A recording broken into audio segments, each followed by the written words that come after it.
learning from the best in the business, that puts you in a position to succeed. I was very blessed on that front because you're right. I went to the universities of Hull, Gold, and Bestwick, and that's an educational process you can't get out of a book. Can't You put a can't price on buy it. that online. That's not available, at Amazon. That's not available at any university you could possibly go No, to. sir.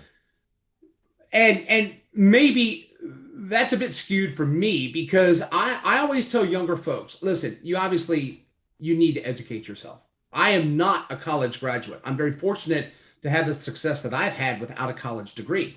But there is a value to learning things in high school and in college that you may not think are important at the time, but will be, but in a different way.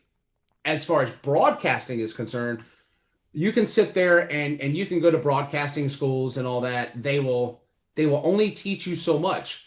But as you know, there's a lot of things that happen in a broadcast that are not in textbooks.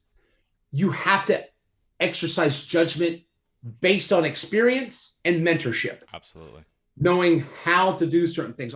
A good turn announcer or a good race announcer is good when he or she can give you a call where they don't have the answers and they have to make the call without knowing how it ends. Mm-hmm. We all know how the 1998 Daytona 500 ends. You can name all the races you want. Yeah, that may give you a good foundation, but when you're looking at something on radio, you are tasked with describing it.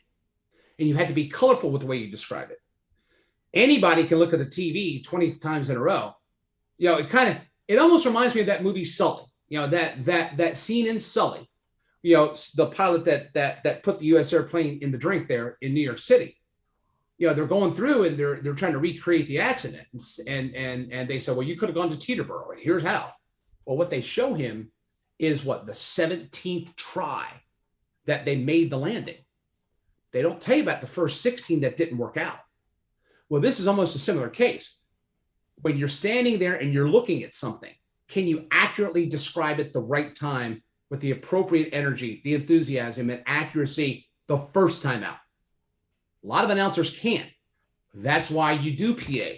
That's why you do things on the local level. To get to the national level, you have to be put in an experience or a situation to where you can describe things and have them come out cogently with excitement, and you're painting that picture that adds value to the broadcast. I can sit here and I can call the 98 Daytona 500 just like Mike Joy did. Right.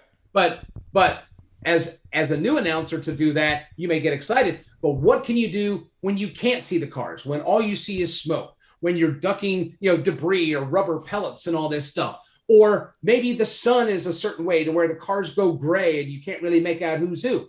How do you make the broadcast sound there? That is what makes a good turn announcer or a good race broadcast announcer. When I learned from Alan and Eli and Barney, I learned a lot of stuff that I could not have learned in college, and I could not have learned just listening. It's talking to them, watching them, and hearing them do what they do, but also understand and know why they did some of the things they did or did things the way or certain way that they did on the broadcast.